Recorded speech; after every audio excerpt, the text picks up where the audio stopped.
தமிழகத்தின் தலைமை தகவல் ஆணையரை தேர்வு செய்வதற்கான கூட்டம் முதலமைச்சர் மு.க.ஸ்டாலின் தலைமையில் சென்னையில் நடைபெற்றது. மனிதவள மேலாண்மை துறையையும் கவனிக்கும் நிதியமைச்சர் பிடிஆர் பழனிவேல் தியாகராஜன், தலைமைச் செயலர் இறையன்பு உள்ளிட்டோர் இக்கூட்டத்தில் பங்கேற்றனர். காலியாக உள்ள தலைமை தகவல் ஆணையர், 4 தகவல் ஆணையர்கள் ஆகியோரை தேர்ந்தெடுப்பது தொடர்பாக ஓய்வு பெற்ற நீதிபதி அக்பர் அலி தலைமையிலான குழு முதலமைச்சரிடம் அண்மையில் தங்கள் பரிந்துரையை ஒப்படைத்திருந்தது. இதன் அடிப்படையில் ஆலோசனை நடைபெற்றது. இக்கூட்டத்தில் 5 பதவிகளுக்கும் தேர்வு செய்யப்படுபவர்களின் பெயர்கள் ஆளுநரின் ஒப்புதலை பெற்று அரசிதழில் வெளியிடப்படும். தமிழக தலைமை தகவல் ஆணைய தலைவராக இருந்த ராஜகோபால் ஓய்வு பெற்றுவிட்ட நிலையில் சில மாதங்களாக அந்த பதவி நிரப்பப்படாமல் உள்ளது. தலைமைச் செயலாளராக உள்ள இறையன்பு விரைவில் ஓய்வு பெறவிருக்கும் நிலையில் அவரும் தலைமை தகவல் ஆணையர் பதவிக்கு விண்ணப்பித்துள்ளார். சென்னை அண்ணா பல்கலைக்கழகத்தில் போலி கௌரவ டாக்டர் பட்டங்களை வழங்கி சர்ச்சையில் சிக்கிய ஹரீஷ் தலைமறைவாகியுள்ளார். பல்கலைக்கழக நிர்வாகம் அளித்த புகாரின் அடிப்படையில் ஹரீஷ் மீது காவல்துறை 7 பிரிவுகளில் வழக்கு பதிந்த நிலையில் அவர் தலைமறைவாகியிருக்கிறார். சர்வதேச ஊழல் எதிர்ப்பு மற்றும் மனித உரிமை கவுன்சில் என்ற பெயரில் அமைப்பை நடத்தி வரும் ஹரீஷ் கடந்த ஞாயிறன்று அண்ணா பல்கலைக்கழகத்தில் கௌரவ டாக்டர் பட்டம் அளிக்கும் விழாவை நடத்தினார். பின்னர் அது போலி பட்டம் என்பது தெரியவந்த நிலையில் பல்கலைக்கழக பொறுப்பு பதிவாளர் காவல்துறையில் புகார் அளித்திருந்தார். இதன் அடிப்படையில் ஏமாற்றுதல், மோசடி செய்தல், அரசு சின்னத்தை தவறாக பயன்படுத்துதல் என்பன உள்ளிட்ட 7 பிரிவுகளில் கோட்டூர்புரம் காவல் நிலையத்தில் வழக்கு பதியப்பட்டது.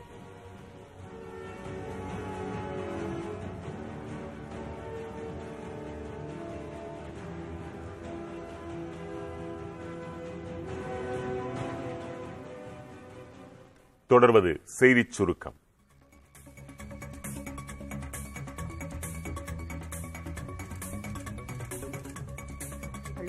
நீண்ட கால செயல் திட்டங்களும் தேவைப்படுவதாக பிரதமர் மோடி தெரிவித்துள்ளார்.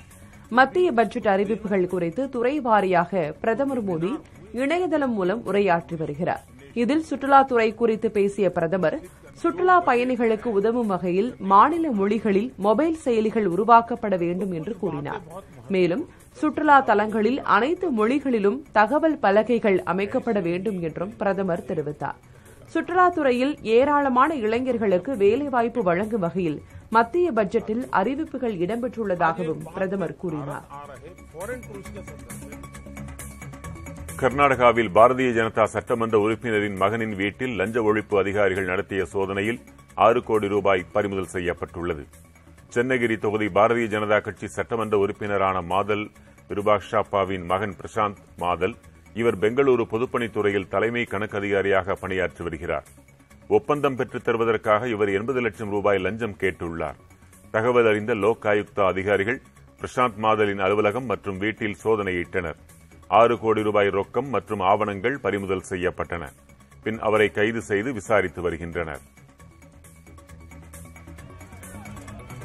ஈரோடு கிழக்கு இடைத்தேர்தலை இதுவரை இல்லாத பயத்துடன் திமுக எதிர்கொண்டதாகவும், சுமார் 350 கோடி ரூபாயை செலவழித்து அதன் மூலம் போலியான ஒரு வெற்றியை ஈட்டியுள்ளதாகவும் அதிமுக மூத்த தலைவர்களில் ஒருவரான ஜெயக்குமார் தெரிவித்துள்ளார். இதுவரையில எந்த எலெக்ஷன்லயும் இதுபோல அவங்க பயந்தது கிடையாது. இந்த எலெக்ஷன்ல தான் அவங்க பயந்து ஏறக்குறைய 350 கோடி ரூபாய்க்கு மேல செலவு செய்து ஒரு போலியான ஒரு வெற்றியை இன்னைக்கு பெற்றிருக்காங்க. எங்களை பொறுத்தவரை இது ஒரு தோல்விகரமான வெற்றி தான். அது தோல்விகரமான வெற்றி தான். அவங்கள பொறுத்தவரை வெற்றி கிடையாது. எங்களை பொறுத்தவரை பாத்தீங்கன்னா உண்மையிலே நாங்க தான் வெற்றி அடைஞ்சிருக்கோம். கன்னியாகுமரி மாவட்டத்தில் பெண்களின் சபரிமலை என்று அழைக்கப்படும் மண்டைக்காடு பகவதி அம்மன் ஆலயத்தில் பக்தர்களின் கூட்டம் அலைமோதின. தமிழகம் மட்டுமின்றி கேரளாவைச் சேர்ந்த பெண்கள் இருமுடி கட்டுடன் வந்து அம்மனை வழிபட்டு வருகின்றனர். மரத்தால் ஆன உருவ பொம்மைகளை காணிக்கையாக செலுத்தி பக்தர்கள் தரிசனம் செய்து வருகின்றனர். வரும் 5ஆம் தேதி மாசி திருவிழா கொடியேற்றத்துடன் தொடங்க உள்ள நிலையில் பல்வேறு பகுதிகளைச் சேர்ந்த பக்தர்கள் கோவிலில் தரிசனம் மேற்கொண்டுள்ளனர்.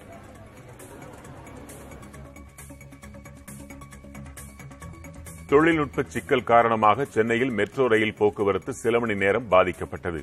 சென்னை விமான நிலையம் முதல் சென்ட்ரல் ரயில் நிலையம் வரை மெட்ரோ ரயில் போக்குவரத்து காலை 9 மணி அளவில் பாதிக்கப்பட்டது. தொழில்நுட்ப கோளாற்றால் ட்ரெயின்களின் இயக்கம் பாதிக்கப்பட்டதாக அதிகாரிகள் தெரிவித்தனர். பிரச்சினையை வல்லுநர்கள் குழு சரி செய்துவிட்ட நிலையில் போக்குவரத்து மீண்டும் தொடங்கியது. சென்ட்ரல் ரயில் நிலையத்திலிருந்து விமான நிலையம் செல்லும் பயணிகள் ஆலந்தூரில் இறங்கி மாற்றுப்பாதையில் செல்லுமாறு அறிவுறுத்தப்பட்டிருந்தனர்.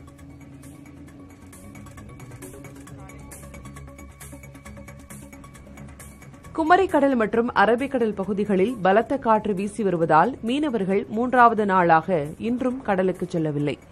குமரிக்கடல் மற்றும் அரபிக்கடல் பகுதிகளில் கடந்த 2 நாட்களாக பலத்த காற்றுடன் கூடிய மழை பெய்தது.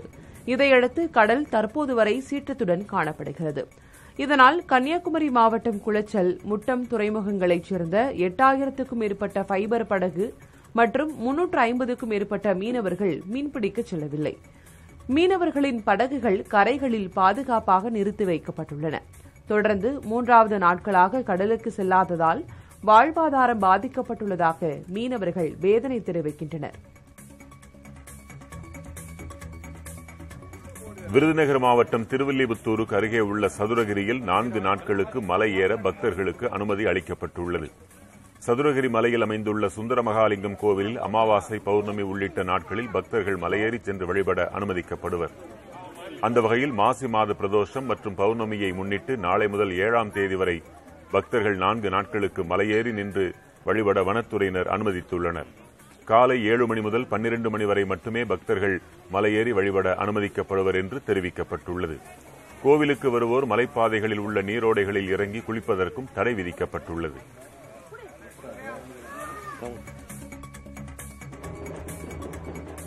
நாகை மாவட்டம் வேதாரண்யத்தில் வேதாரண்யேஸ்வரர் கோவிலில் மாசி மக திருவிழாவையொட்டி தேரோட்டம் நடைபெற்றது. இங்கு மாசி மக பெருவிழா கடந்த மாதம் 16ஆம் தேதி கொடியேற்றத்துடன் தொடங்கியது. இதன் முக்கிய நிகழ்வான தேரோட்டம் இன்று நடைபெற்றது. அலங்கரிக்கப்பட்ட திருத்தேரில் தியாகராஜ சுவாமி, அம்பாள், விநாயகர், சுப்பிரமணியர், சண்டிகேஸ்வரர் ஆகியோருடன் எழுந்தருளினார். ஆயிரக்கணக்கான ஆண்களும் பெண்களும் கலந்து கொண்டு மறைக்காட்டீசா, தியாகேசா என முழக்கமிட்டு தேரை வடம்பிடித்து இழுத்தனர். தேரோட்டத்தையொட்டி 300க்கும் மேற்பட்ட காவலர்கள் பாதுகாப்பு பணியில் ஈடுபட்டனர்.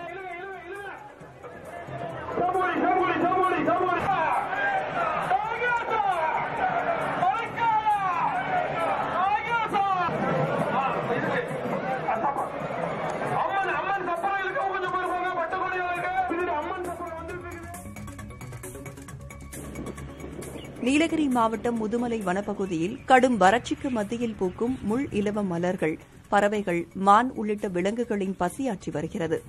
அதிகாலை கடும் குளிர், மதிய வேளையில் அதிக வெப்பம் காரணமாக வனப்பகுதிகளில் இலைகள், புற்கள் காய்ந்து காணப்படுகின்றன. இதனால் வனவிலங்குகளுக்கு உணவு தட்டுப்பாடு ஏற்படும் நிலை உருவாகியுள்ளது. இந்நிலையில் வறட்சிக்கு மத்தியில் ஆங்காங்கே பூத்துள்ள முள் இலவ மலர்களை உண்ண அந்த மரங்களை சுற்றி பறவைகளும் மான்களும் வட்டமிடுகின்றன.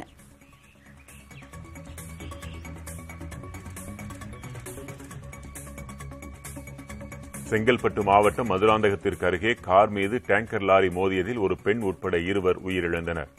தபால்மேடு பகுதியில் சென்னை திருச்சி தேசிய நெடுஞ்சாலையில் நாகையிலிருந்து சென்னையை நோக்கி வந்த கார் ஒன்று சாலை நடுவே உள்ள தடுப்புச் சுவர் மீது மோதி எதிர்த்திக்கில் சென்றுள்ளது.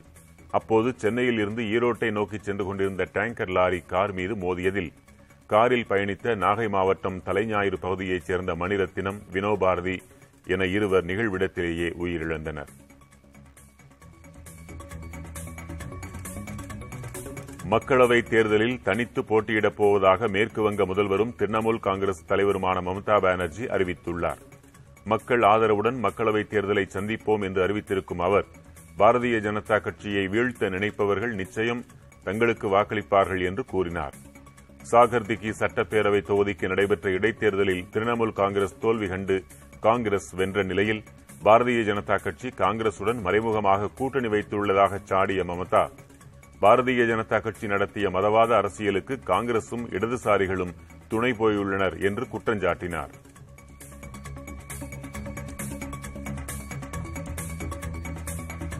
திடீரென மாரடைப்பு ஏற்பட்டு ஆஞ்சியோபிளாஸ்டி சிகிச்சை மேற்கொண்ட நடிகை சுஷ்மிதா சென், இதயத்தை மகிழ்ச்சியாகவும் தைரியமாகவும் வைத்திருங்கள் என்று அறிவுரை கூறியுள்ளார். 47 வயதான சுஷ்மிதா சென் தனக்கு இதயத்தில் ஸ்டென்ட் வைக்கப்பட்டுள்ளதை சுட்டிக்காட்டி வெளியிட்டுள்ள பதிவில், இதயத்திற்கு மகிழ்ச்சியூட்டுவதாகவும் ஊக்கமூட்டுவதாகவும் வைத்திருந்தால் அது உங்களுக்கு தேவைப்படும் நேரத்தில் உறுதுணையாக இருக்கும் என்று தெரிவித்திருக்கிறார்.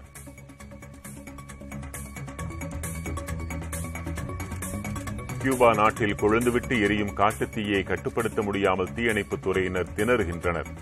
கிழக்கு ஹோல்குயின் மாகாணத்தில் உள்ள பிரானஸ் டி மயாரி வனப்பகுதியில் கடந்த பிப்ரவரி 18ஆம் தேதி ஏற்பட்ட காட்டுத்தீ தற்போது வரை எரிகிறது. இதில் ஏராளமான மரங்களும் செடிகொடிகளும் மற்றும் காஃபி பயிர்களும் சேதமடைந்திருக்கின்றன. இதையடுத்து தீயணைப்பு வீரர்கள், விமானங்கள் மற்றும் பாதுகாப்பு படை ஹெலிகாப்டர்கள் மூலம் கடந்த 12 நாட்களாக அணைக்கும் முயற்சியில் ஈடுபட்டு வருகின்றனர்.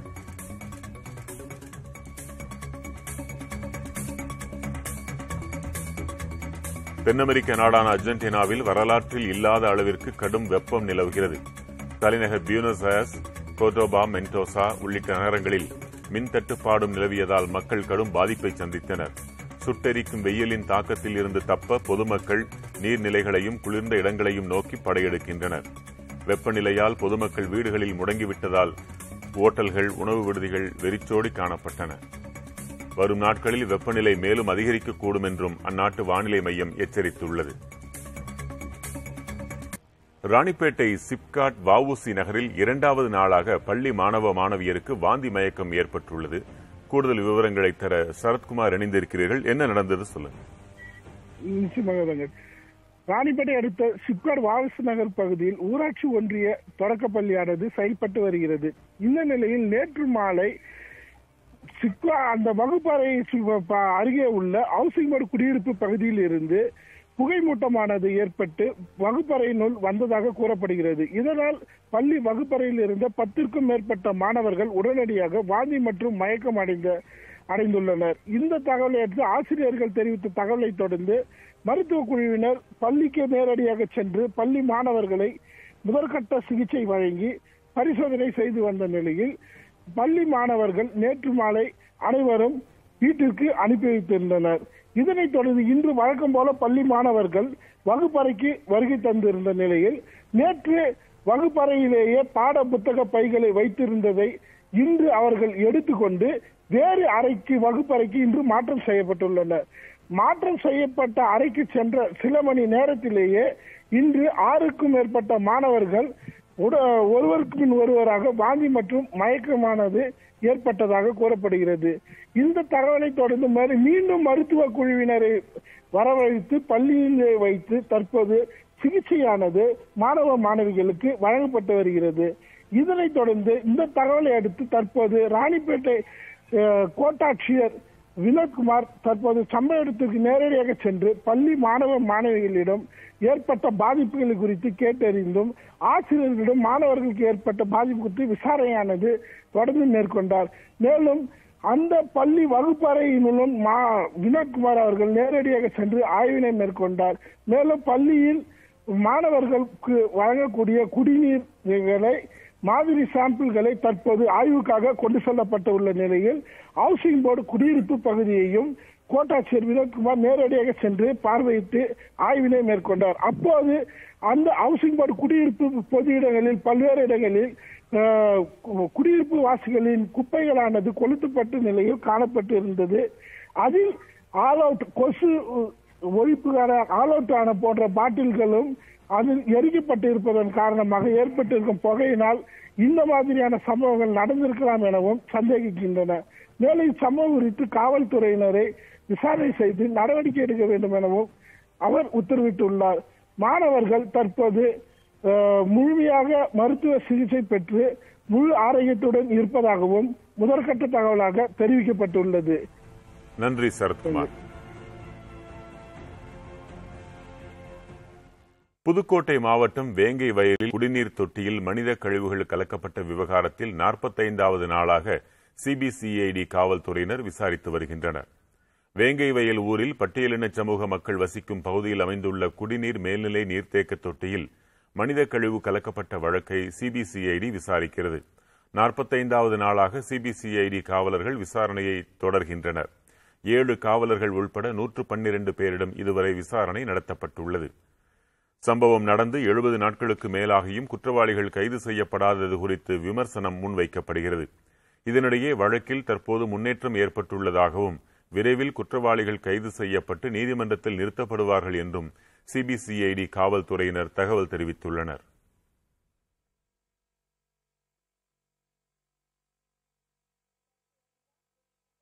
தொடர்வது செய்திச் சுருக்கம். பழனி ஆண்டவர் மகளிர் கலைக்கல்லூரி சார்பில் மஞ்சப்பை குறித்த விழிப்புணர்வு பேரணி மற்றும் கலை நிகழ்ச்சிகள் நடைபெற்றன. கல்லூரி தாளாளரும் பழனி முருகன் கோவில் இணை ஆணையருமான நடராஜன் பழனி, டிஎஸ்பி சிவசக்தி ஆகியோர் கொடியசைத்து பேரணியை தொடக்கி வைத்தனர். பழனி ஆண்டவர் மகளிர் கலைக்கல்லூரி மாணவிகள் 2000க்கும் மேற்பட்டோர் பேரணியாக சென்றனர்.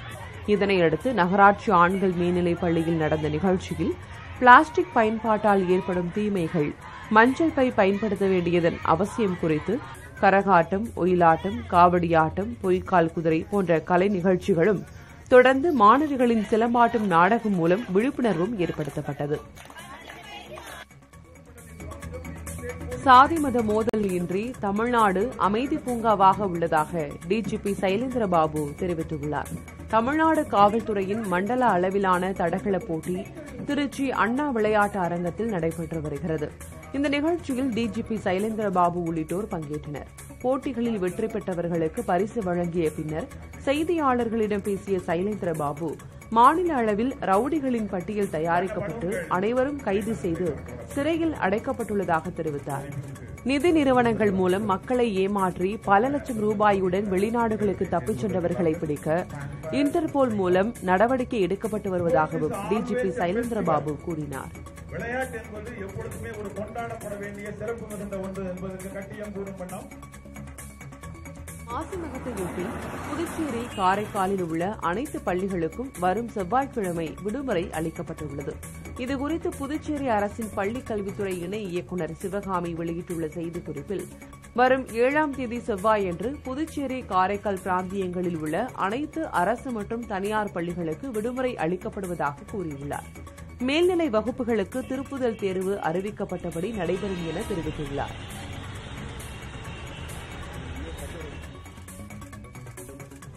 புதிய தலைமுறையின் சக்தி விருதுகள் வழங்கும் நிகழ்ச்சி சென்னையில் இன்று மாலை நடைபெறுகிறது. தலைமை பண்பு, துணிவு, சாதனை, திறமை, புலமை, கருணை என 6 பிரிவுகளில் சிறந்து விளங்கிய பெண்களுக்கு இவ்விருது வழங்கப்பட உள்ளது. நந்தம்பாக்கத்தில் உள்ள வர்த்தக மையத்தில் இவ்விழா இன்று மாலை 6 மணிக்கு தொடங்குகிறது. விருது பெறும் பெண்மணிகளுக்கு பல்வேறு துறை புகழாளர்கள் விருது வழங்கி மதிப்புறுத்த உள்ளனர்.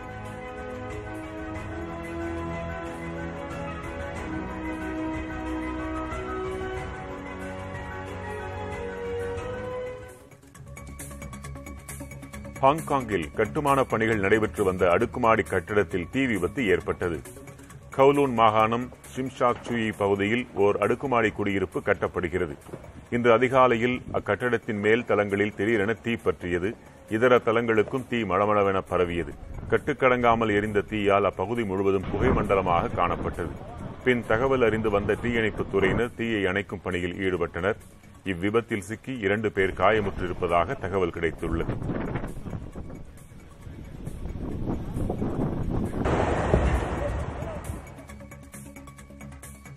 பிரான்சில் நீர்நிலைகள் வறண்டு காணப்படுவதால் தண்ணீர் பற்றாக்குறை ஏற்படும் அபாயம் நிலவுகிறது. வழக்கமாக பிரான்சின் குளிர்காலத்தின் இறுதியில் நீர்நிலைகளில் தண்ணீர் வற்றுவது இயல்பென்றாலும் இவ்வாண்டு தண்ணீருக்கு தட்டுப்பாடு ஏற்படும் நிலை வரும் என்று அரசு அதிகாரிகள் அச்சத்தோடு கூறுகின்றனர்.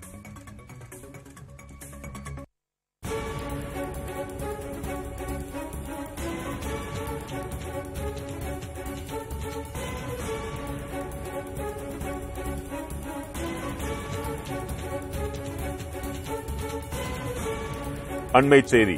RSS பேரணிக்கு உயர்நீதிமன்றம் அளித்த அனுமதிக்கு எதிரான வழக்கில் உச்சநீதிமன்றத்தில் தமிழக அரசு வாதத்தை முன்வைக்கிறது.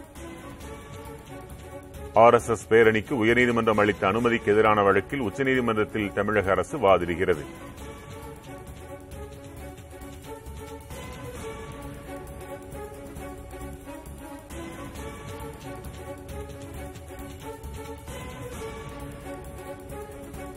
RSS பேரணிக்கு அனுமதி அளிக்கப்படுவதில் சர்ச்சை நிலவிய நிலையில் அது நீதிமன்ற படிகளில் ஏறியது. அதன் அடிப்படையில் உயர்நீதிமன்றம் அளித்த அனுமதிக்கு எதிரான வழக்கில் உச்சநீதிமன்றத்தில் தமிழக அரசு வாதிடுகிறது. பிரச்சினைகள் உள்ள இடங்களில் மட்டுமே மறுப்பு என்றிருந்த சூழலில் தற்பொழுது உச்சநீதிமன்றத்தில் தமிழக அரசு வாதிடுகிறது.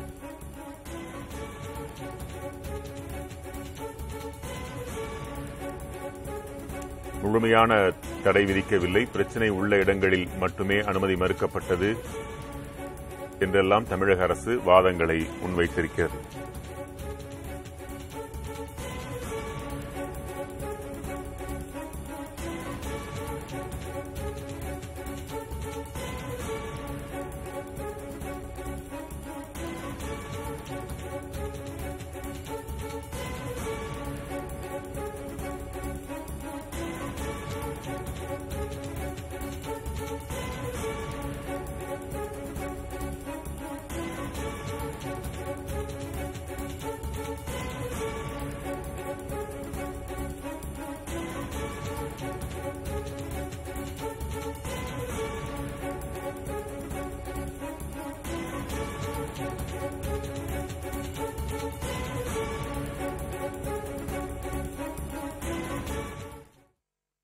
செய்திச் சுருக்கம் தொடர்கிறது.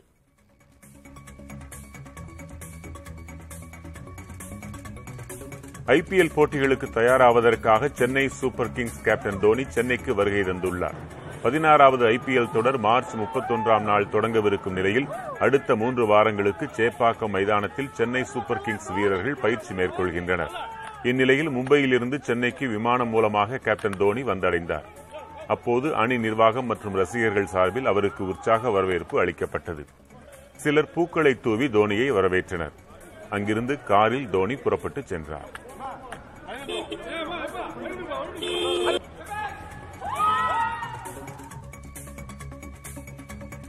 மலாலா யூசப்சாய் தயாரித்துள்ள ஆவணப்படம் ஆஸ்கர் விருதுகளுக்கான இறுதிப் பட்டியலில் இடம்பெற்றுள்ளது. ஆஸ்கர் விருதுகள் வழங்கும் விழா வரும் மார்ச் 12ஆம் தேதி லாஸ் ஏஞ்சல்ஸ் நகரில் நடைபெறவுள்ளது. இந்நிலையில் ஸ்ட்ரேஞ்சர் அட் த கேட் என்ற ஆவணப்படம் ஆஸ்கர் விருதுகளுக்கான இறுதிப் பட்டியலில் இடம்பெற்றுள்ளது.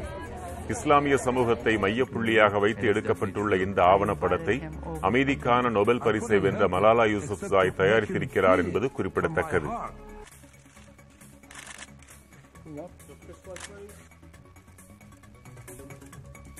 உலகக்கோப்பை கால்பந்து போட்டியில் வெற்றி பெற்றதை ஊக்கப்படுத்தும் விதமாக அர்ஜென்டினா அணியின் கேப்டன் மெஸ்ஸி தன் அணி வீரர்களுக்கு தங்கத் தகடு பதிக்கப்பட்ட ஐபோன்களை பரிசளித்துள்ளார். 2022 ஃபிஃபா உலகக்கோப்பை போட்டியில் அர்ஜென்டினா அணி வெற்றி பெற உறுதுணையாக இருந்த வீரர்கள் மற்றும் ஆதரவாளர்கள் 35 பேருக்கு சுமார் 1,73,00,000 ரூபாய் மதிப்பிலான தங்க ஐபோன்களை கொடுத்து மெஸ்ஸி அசத்தியுள்ளார். இதனால் வீரர்கள் மகிழ்ச்சி கடலில் திளைத்துள்ளனர். கடன்களுக்கான வட்டி விழுக்காடுகள் அதிகரித்து வரும் வேளையில் தற்போது வீட்டுக் கடனை வாங்கலாமா? வீட்டுக் கடனை விரைவாக செலுத்த என்ன செய்ய வேண்டும்? விரிவாக பார்க்கலாம். கோட்டையை கட்டாவிட்டாலும் சொந்தமாக ஒரு வீட்டையாவது கட்ட வேண்டும் என்பது நம்மில் பெரும்பாலானவர்களின் கனவு. இந்த கனவை நிறைவேற்ற தற்போது பல வங்கிகளும் போட்டி போட்டுக்கொண்டு கடனை வழங்கி வருகின்றன. வீடு வாங்க நினைப்பவர்களுக்கு எழும் சந்தேகங்கள் என்ன? எனக்கு 25 வயசு ஆகுது. வீடு வாங்கணும்னு நினைக்கிறேன். எனக்கு எவ்வளவு வீட்டு கடன் கிடைக்கும்? நீங்க வாங்குற சம்பளத்தை போல 70 மடங்கு கடன் கிடைக்க வாய்ப்பு இருக்கு. நான் மாசம் 40,000 ரூபாய் சம்பளம் வாங்குறேன். எனக்கு வீட்டு கடன் எவ்வளவு கிடைக்கும்? உங்க சம்பளத்துல 70 மடங்குனா சுமார் 28 லட்சம் ரூபாய் கடன் கிடைக்கும். 30 ஆண்டுகள் வரை திருப்பி செலுத்தலாம். ஆனா வேற எந்த கடனும் இருக்கக்கூடாது. வயது அதிகமா உள்ளவங்களுக்கும் இதே அளவு கடன் கிடைக்குமா? வயது அதிகமா உள்ளவங்களுக்கு கடன் கொடுக்கும் அளவும் திருப்பி செலுத்தும் காலமும் கொஞ்சம் குறையும். சரி, சமீப காலமாக கடன்களுக்கான வட்டி விகிதங்கள் அதிகரித்து வருகின்றன. இந்த சூழலில் ஒரு நபர் கடன் பெற்று வீடு வாங்குவது சரியானதா? விளக்குகிறார் பேங்க் ஆஃப் பரோடா வங்கியின் பொது மேலாளர் சரவணகுமார். வட்டி விகிதத்தை இப்ப என்ன நடக்குதுங்கிறத பார்க்க வேணாம். இந்த 30 வருஷத்து காலத்துல இது ஒரு சைக்கிள் மாதிரி வட்டி ஏறும் இறங்கும். ஸோ அது 30 வருஷத்துல அது ஆவரேஜ் ஆகிக்கும். அதனால அவங்க இப்போ கரண்டா என்ன வட்டி இருக்கிறத அவங்க பார்க்க தேவையில்லை. இவங்க வட்டி குறையும் அப்படிங்கிறதுக்காக வெயிட் பண்ணிட்டு இருந்தாங்கன்னா, இப்போ இந்தியாவில் பார்த்தீங்கன்னா நிலம் அந்த கட்டுவதற்கான செலவு, ஈவன் நீங்க கட்டின வீடு வாங்கினாலும் அதுவும் விலை ஏறிக்கிட்டே தான் போகுது. அதனால என்னுடைய இது என்னன்னா, வீடு கட்ட நினைப்பவர்கள் இந்த வட்டி விகிதத்தை ஒரு பெரிய இதாக பொருட்டாக படுத்தாமல் அவங்க வீட்டு கடனை வாங்கலாம். வாங்கும் வங்கி கடனை திருப்பிச் செலுத்தும் தகுதி நம்மிடம் இருக்கிறதா? என வங்கிகள் பரிசீலிக்கும். சம்பளத்தில் சுமார் 60 விழுக்காடு அளவிற்கே கடனை திருப்பிச் செலுத்தும் வகையில் அனைத்து கடன்களும் கணக்கிடப்படும். வீட்டுச் செலவுகளை சிக்கல் இல்லாமல் பார்த்துக் கொள்ள மீதமுள்ள 40 விழுக்காடு ஊதியம் பயன்படும். சரி, 30 ஆண்டுகள் வீட்டுக் கடனை போட்டாயிற்று, விரைவில் அதனை திருப்பி செலுத்தி பத்திரத்தை கையில் வாங்க வேண்டும் என்பது அனைவரின் ஆசையாகவே இருக்கும். அவர்களுக்கு பேங்க் ஆஃப் பரோடா வங்கி பொது மேலாளர் கூறுவதென்ன? லோன் எடுக்கையில் உங்களுடைய இஎம்ஐ வந்து அந்த தேதிக்கு என்ன சம்பளம் வாங்குறீங்களோ அதை வச்சு தான் நாங்கள் ஃபிக்ஸ் பண்ணுறோம். ஸோ அதனால் 30 வருஷம் நீங்கள் ஆரம்பத்தில் ஒத்துக்கொண்டாலும் பின்னால் உங்கள் வருமானத்தை பொறுத்து நீங்கள் உங்களுடைய தொகையை நீங்கள் வந்து பேங்க்கு செலுத்துகிற தொகையை அதிகப்படுத்தலாம். ஸோ அந்த மாதிரி அதிகப்படுத்தும் போது ஆட்டோமேட்டிக்காக அந்த பீரியடு கம்மியாகும். நீங்கள் வந்து குறைந்த காலத்திலேயே நீங்கள் அந்த லோனை முடிச்சிடலாம். வீட்டுக்கடன் வாங்க முடிவு செய்துவிட்டோம் என்றால் அதற்கான வங்கி அல்லது நிதி நிறுவனத்தை தேர்வு செய்வதற்கு முன் வட்டி விகிதம், செயலாக்க கட்டணம், கடன் ஒப்புதல் காலம், தாமதமாக செலுத்தும் மாத தவணைக்கு விதிக்கப்படும் அபராதம், முன்கூட்டியே கடனை அடைக்க முடியுமா உள்ளிட்ட அனைத்தையும் அலசி ஆராய்ந்து பின்னர் செயலில் இறங்க வேண்டும். புதிய தலைமுறைக்காக கௌசல்யா.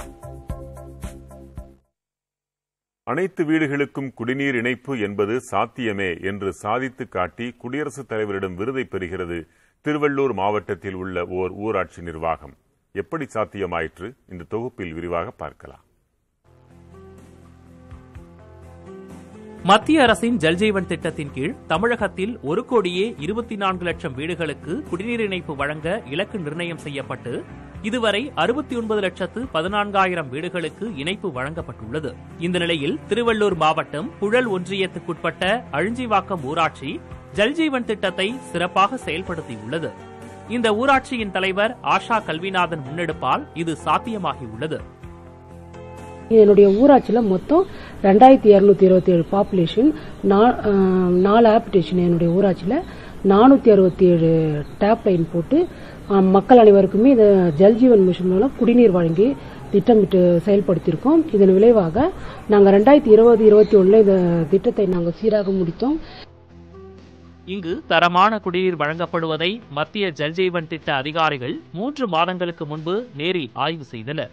இதனைத் தொடர்ந்து திட்டத்தை மிகச்சரியாக செயல்படுத்தியதற்காக அழிஞ்சிவாக்கம் ஊராட்சி நிர்வாகத்திற்கு குடியரசுத் தலைவர் விருதுக்கு தேர்வு செய்யப்பட்டுள்ளது. ஏற்கனவே 100% கொரோனா தடுப்பூசி போடப்பட்ட ஊராட்சியாக முதலிடத்திலும் தமிழக அரசின் எண்ணும் எழுத்தும் தொடங்கப்பட்ட பகுதியாக கண்டறியப்பட்டாலும் அனைவருக்கும் வீடு தேடி குடிநீர் வழங்கும் திட்டத்தால் இந்த ஊராட்சியே தன்னிறைவடைந்துள்ளது என்றால் அது மிகையல்ல. புதிய தலைமுறைக்காக செய்தியாளர் எழில்.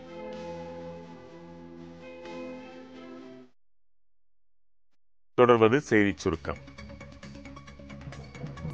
தஞ்சை பெரிய கோவிலில் சித்திரை பெருவிழாவை ஒட்டி பந்தல்கால் முகூர்த்தம் ஊன்றும் நிகழ்ச்சி நடைபெற்றது. முன்னதாக பந்தக்காலுக்கு பால், தயிர், மஞ்சள் மற்றும் வாசனை திரவியங்களை கொண்டு அபிஷேகம் செய்யப்பட்டு தீபாராதனை காண்பிக்கப்பட்டது.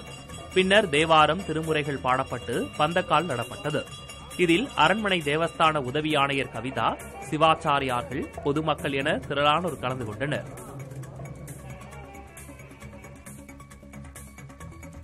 தமிழகத்தில் நாளை மற்றும் நாளை மறுநாள் ஓரிரு இடங்களில் மிதமழைக்கு வாய்ப்பிருப்பதாக சென்னை வானிலை ஆய்வு மையம் தெரிவித்துள்ளது. கிழக்கு திசை காற்றின் வேக மாறுபாட்டால் தென் தமிழக மாவட்டங்களில் ஒரு சில இடங்களில் மிதமழை பெய்யக்கூடும் என்றும் ஒரு சில இடங்களில் வெப்பநிலை இயல்பை காட்டிலும் 3 முதல் 4 டிகிரி செல்சியஸ் வரை குறைவாக இருக்கக்கூடும் என்றும் தெரிவிக்கப்பட்டுள்ளது. அதன் பின்னர் தமிழகம் மற்றும் புதுவையில் வறண்ட வானிலையே நிலவும் என்றும் கூறப்படுகிறது. சென்னையில் அதிக அளவு வெப்பநிலை 34 டிகிரி செல்சியஸாக இருக்கும் என்றும் வானிலை மையம் தெரிவித்திருக்கிறது. கோவையில் இணையதள முதலீடு என்ற பெயரில் சுமார் 19 லட்சம் ரூபாய் மோசடி செய்யப்பட்டுள்ளதாக புகார் எழுந்துள்ளது. கோவை மாவட்டம் மணியக்காரம்பாளையத்தைச் சேர்ந்த கலைச்செல்வி என்பவர் பணத்தை முதலீடு செய்ய கூகுளில் தேடியுள்ளார். அப்போது கிடைத்த ஒரு வாட்ஸ்அப் எண்ணை தொடர்பு கொண்டபோது அமேசான் தளத்தில் முதலீடு செய்தால் அதிக லாபம் கிடைக்கும் என ஆசை வார்த்தை கூறியதாக கூறப்படுகிறது. அதை நம்பி அந்த நபர் அனுப்பிய இணையதள முகவரி வாயிலாக 19 லட்சம் ரூபாய் பணத்தை கலைச்செல்வி முதலீடு செய்ததாக கூறப்படுகிறது. பின்னர் அந்த பணத்தை திருப்பி எடுக்க முடியாததால் தான் ஏமாற்றப்பட்டதை உணர்ந்த அந்த பெண் கோவை சைபர் கிரைம் காவல்துறையில் புகார் அளித்துள்ளார். இது தொடர்பாக விசாரணை நடைபெற்று வருகிறது.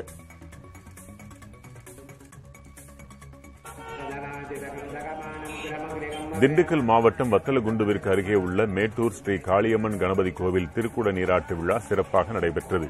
முன்னதாக புனித நீர் கலசங்களுக்கு யாக வேள்வி பூசைகள் செய்யப்பட்டு கோபுர கலசங்களில் புனித நீர் ஊற்றப்பட்டு நீராட்டு சிறப்பாக அரங்கேறியது. விழாவில் பெங்களூரு, சென்னை உள்ளிட்ட பல்வேறு பகுதிகளைச் சேர்ந்த ஏராளமானோர் கலந்து கொண்டு வழிபட்டனர்.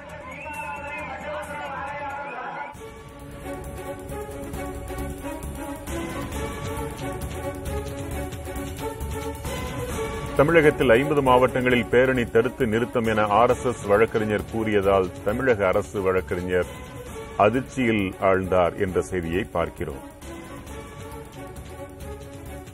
RSS பேரணி வழக்கு மார்ச் மாதம் 17ஆம் நாளுக்கு ஒத்திவைக்கப்பட்டுள்ளது. தமிழகத்தில் RSS பேரணிக்கு அனுமதி கிடைக்குமா? உச்சநீதிமன்றத்தில் இன்று விசாரணையின் முடிவு எப்படி இருக்கும் என்று எதிர்பார்த்திருந்த வேளையில் மார்ச் 17ஆம் தேதிக்கு வழக்கு ஒத்திவைக்கப்பட்டுள்ளது.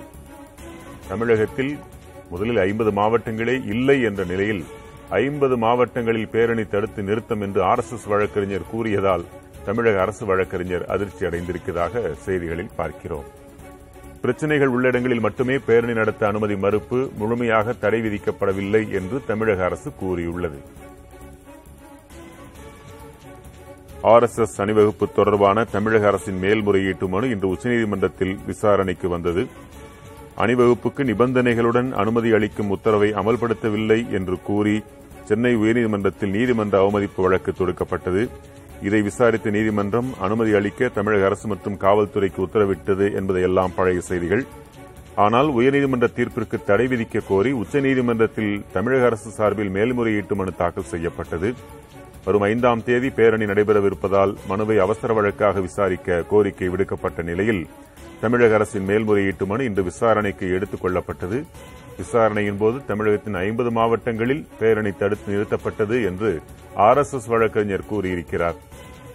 இந்நிலையில் வழக்கு மார்ச் 17ஆம் தேதிக்கு ஒத்திவைக்கப்பட்டுள்ளது.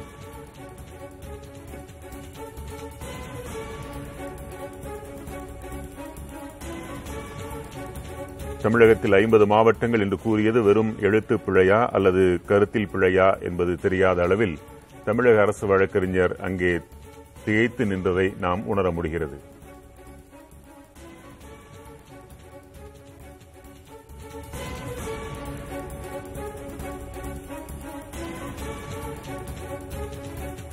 எங்கெல்லாம் பிரச்சனைகள் இருக்கின்றனவோ அங்கெல்லாம் மட்டும்தான் தமிழக அரசு அதை தடை செய்திருப்பதாகவும் கோவை வெடிகுண்டு தாக்குதல் உள்ளிட்ட நிகழ்வுகளை சுட்டிக்காட்டி உச்சநீதிமன்றத்தில் தமிழக அரசு வாதிட்டுள்ளது. ஆனால் RSS தரப்பில் தமிழகத்தில் அனைத்து மாவட்டங்களிலுமே அது நிறுத்தப்பட்டு விட்டதாக வாதிடப்பட்டுள்ளது.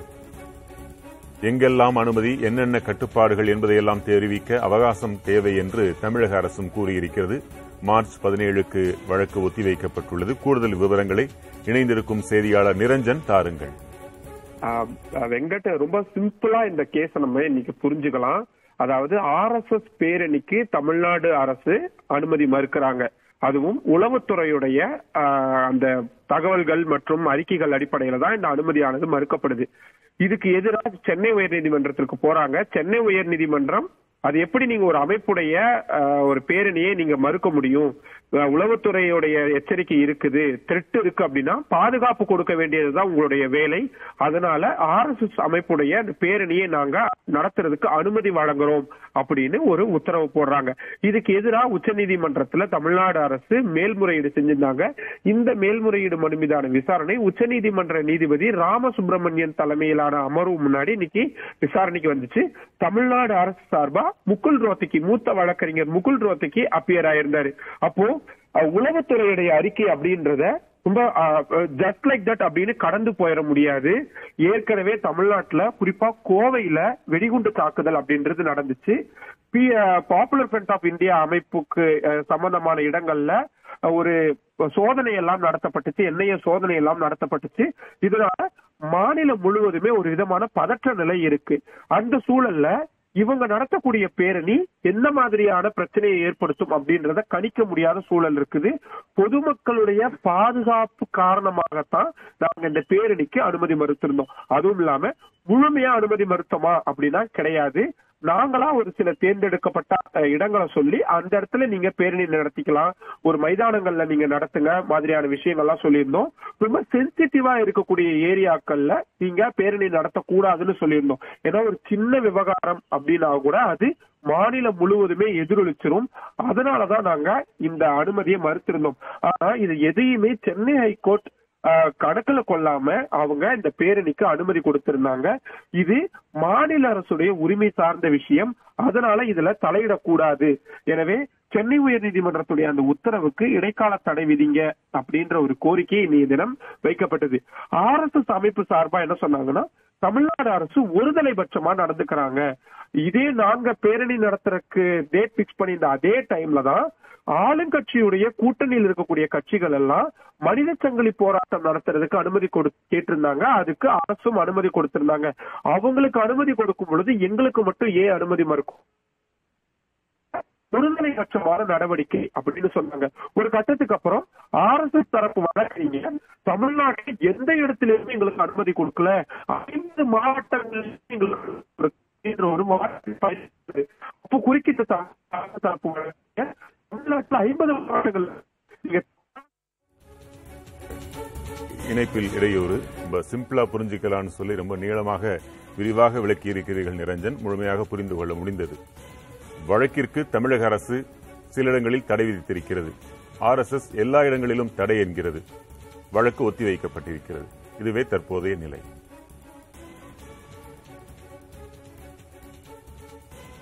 இந்த வழக்கு மார்ச் 17ஆம் நாளுக்கு ஒத்திவைக்கப்பட்டுள்ளது. சட்டம் ஒழுங்கு பிரச்சனை என தமிழக அரசு கூறுவதில் உண்மை இல்லை என்கிறது RSS. எந்தெந்த இடங்களில் பிரச்சனை, என்ன கட்டுப்பாடுகள் என்பதை எடுத்து தருவதற்கு கால அவகாசம் தேவை என்கிறது தமிழக அரசு. கோவை வெடிகுண்டு தாக்குதல் உட்பட சில விஷயங்களை உதாரணங்களாக தமிழக அரசு அங்கே சொல்லியிருக்கிறது.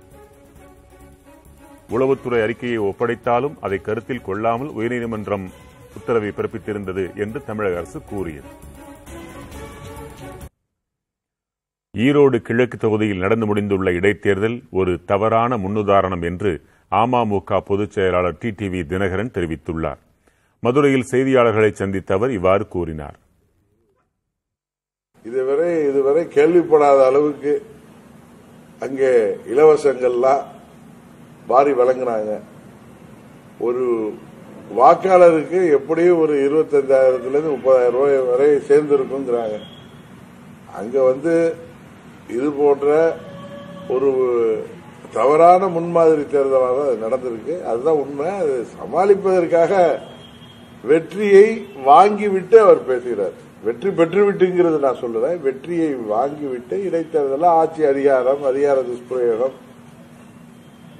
அங்க இருக்கிறவங்களுக்கு என்ன பாகிஸ்தான்ல நடக்குது எல்லாருக்கும் தெரியும் நடந்ததெல்லாம். மேகாலயா மாநிலத்தில் மீண்டும் ஆட்சி அமைக்க ஆளுநர் பகு சௌஹானை சந்தித்து முதலமைச்சர் கன்ராட் சங்மா உரிமை கோரினார். இதையடுத்து வரும் 7ஆம் தேதி பதவியேற்பு நடைபெற உள்ளது. மேகாலயா சட்டப்பேரவைத் தேர்தலில் வாக்குப்பதிவு நடைபெற்ற 59 இடங்களில் ஆளும் NPP கட்சி 26 இடங்களில் வென்று தனிப்பெருங்கட்சியாக வந்திருக்கிறது. UDP கட்சி 11 இடங்களில் வென்று 2ஆம் பெரும் கட்சியாக திகழ்கிறது. காங்கிரஸ், திரிணாமுல் காங்கிரஸ் தலா 5 இடங்களிலும், பாரதிய ஜனதா 2 இடங்களிலும் வென்றுள்ளன. இந்நிலையில் ஆளுநரை சந்தித்த முதலமைச்சர் கன்ராட் சங்மா தமக்கு 32 உறுப்பினர்களின் ஆதரவு இருப்பதாக தெரிவித்தார். ஆனால் தமக்கு ஆதரவளிக்கும் கட்சிகள் விவரத்தை ஆளுநரிடம் அளித்த கடிதத்தில் முதலமைச்சர் தெரிவிக்கவில்லை. முன்னதாக செய்தியாளர்களை சந்தித்த சங்மா பாரதிய ஜனதா உள்ளிட்ட சில கட்சிகள் தனக்கு ஆதரவளிப்பதாக தெரிவித்திருந்தார்.